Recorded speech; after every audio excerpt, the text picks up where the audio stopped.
This is Ryan Elliott for Boxing Social in association with Betfred. We're down at Dale Youth today, open workout ahead of next Friday's show. With me, turning professional on the bill next Friday, Lewis Edmondson. Lewis, how are you doing, mate? I'm very good, thank you, Ryan. How are you? Very well, thank you for asking. As mentioned, you're making your professional debut next week. Royal Albert Hall, that's always a special place to perform for a fighter, especially on debut. Talk to me about that debut and talk to me about the decision to turn professional as well.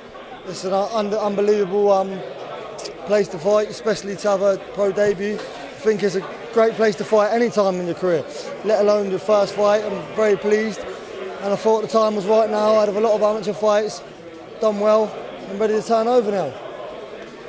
Now, you turned over with Frank Warren and S-Jam Boxing. Just wanted you to talk to me about that decision. Why S-Jam, why Frank Warren? I think S-Jam, the best management about. I think they've got a great stable, good fighters. I think they've got the fighter's best interest at heart. And a lot of managers and people in boxing this day and age is not the way it goes, you know. So I'm very happy with that. And Frank Warren, he's got big stage, good fighters, great stable. I'm happy to be part of both teams. Now, as you turn over, is there a goal in mind for you? A lot of fighters, for some fighters it's about belts, legacy, some it's about, the financial aspects. What is it you're aiming to achieve in your mind as you enter the professional ranks? I want to win a world title, that's the main goal, of course. But take every fight as it comes and go from there. And of course, the financial side of it comes with it. It'd be nice to secure a future for my family.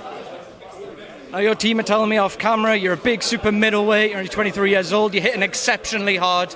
How fast can we expect to see you move through the pro ranks, and what do you think the fans can expect from you going forward as well, stylistically? I like to keep my boxing nice and clean, but I can get in there, mix it up and fight when I have to. Hopefully get a few people out of there, but I'm not going to rush for it, look for it. Stick to the boxing, get the job done, move forward as quickly and possibly as my team thinks.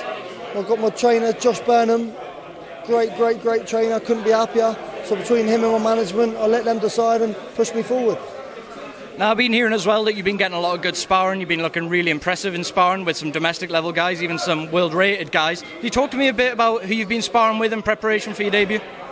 I don't want to go into too many names really, but I've been having good rounds, good rounds. I'm feeling fit, feeling sharp, and I'm raring to go.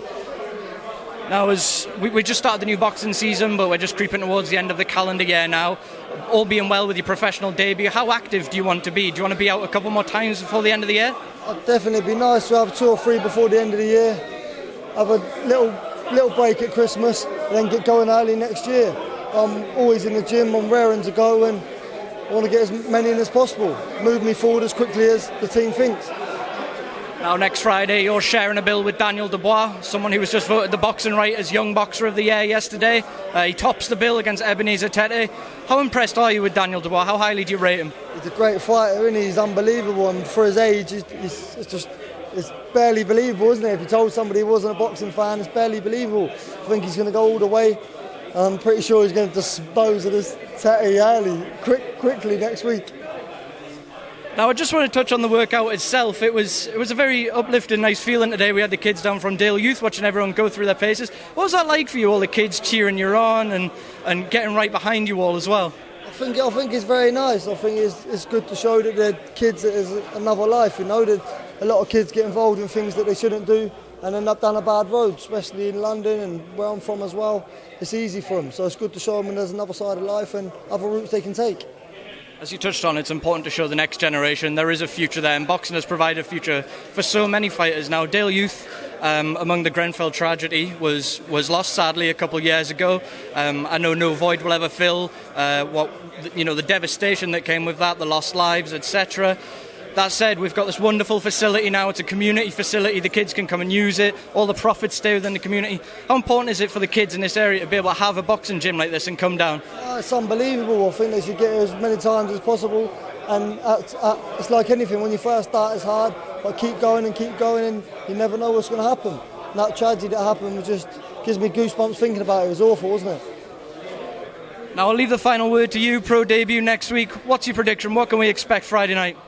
We'll soon see on the night, but I'll be on form, be on fire and ready to go. Right, Lewis, thank you very much for speaking to Boxing Social. All the best with your debut.